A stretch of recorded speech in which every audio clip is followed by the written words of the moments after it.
I look like a fool more than enough. It's okay, thank you.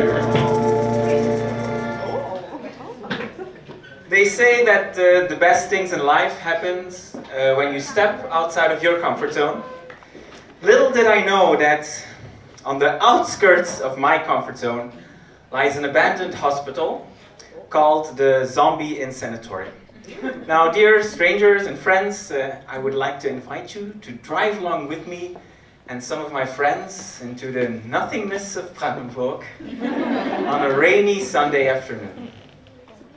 We decided it was a clever idea to break into an abandoned hospital.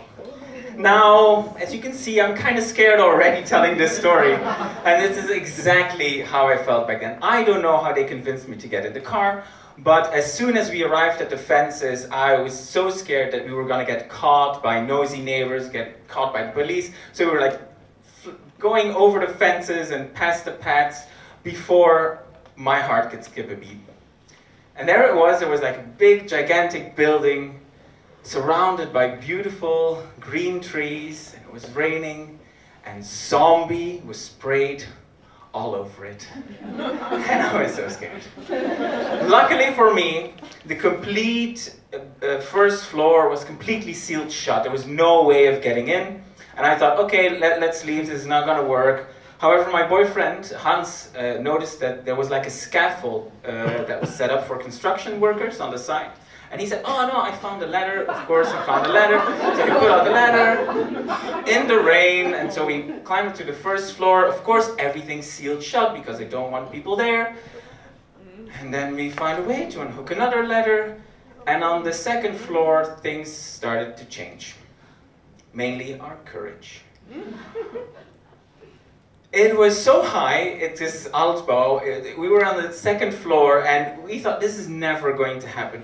But my friend screamed from 3 floors up, I found a broken window.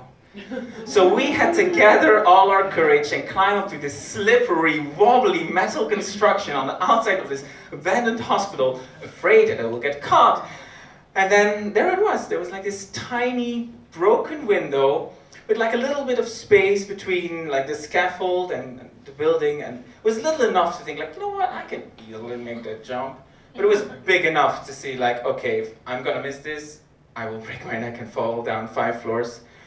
Which is not such a funny thing, it's like there's a hospital nearby, but there's like no nurse and doctor. It doesn't make any sense. The sense of relief when I finally got into this building, it was like, oh, finally, like, floor underneath my feet. It was just such a relief, but it was overwhelmed by the beauty and the silence of this building. It was like pale, rundown paint that was coming from the walls. There was like, every room was completely different. It was like old patient rooms with like rusty bathtubs. There were like shattered glass on the floor and the window, like through the cracks of the windows, there was like sunshine shining through and it was reflecting. It was so amazing and awesome. Like broken chandeliers in the old dining room. There was, yeah, of course, like things that probably was like where they did operations before. It was so scary, and it was so overwhelming, the nothingness. It was so quiet, and we were whispering, even though like nobody else was there. Well, we hoped. We really hoped no one else was there. Ugh. Now, maybe this is a good time where I tell you a bit more about my friends. Now, we have Sasha, who is a part-time drag queen. He was wearing a black mesh see-through top with bat wings and flowy pants and a trucker beard. We have Thomas, who is a petite fashionista, who is wearing a cape, because that's what you wear when you're going to break into an abandoned hospital, of course. The truth that you don't need to be a hero to wear a cape, by the way. He was carrying with him a bag so big and gigantic that you wondered how his tiny petite arms were able to carry up this to the 5th floor. His biggest fear, by the way, getting his shoes dirty. And then we had Hans, my boyfriend, the true urban explorer. He was wearing like black sneakers, black skinny jeans, a black hoodie, a black cap, ready to break the law. We basically looked like we were ready to go to Berghain. And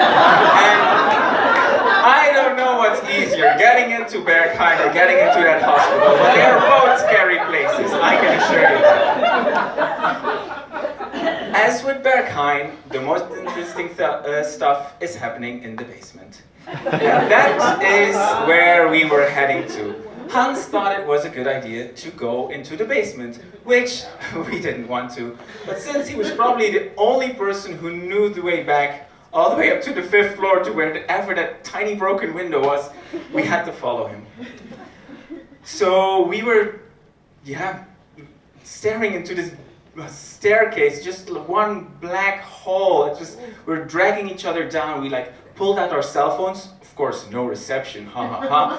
We're putting on our flashlights, blinding each other more than actually seeing something. It was crazy. It basically looked like a gay Scooby-Doo episode. But it was beautiful, like our shadows dancing on the walls.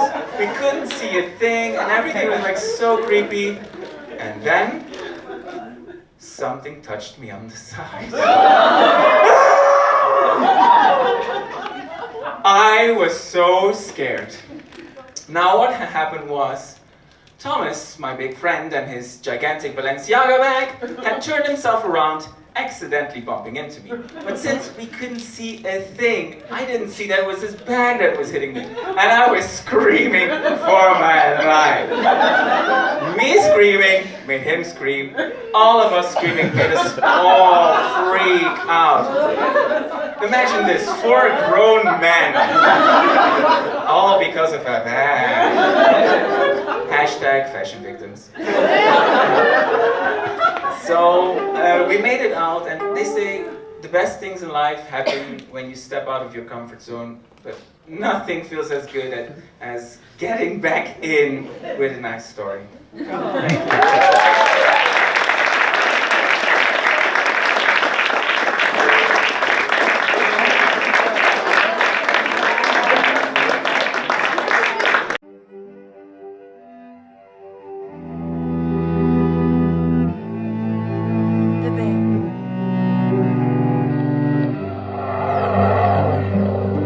True Stories Told Live, Berlin.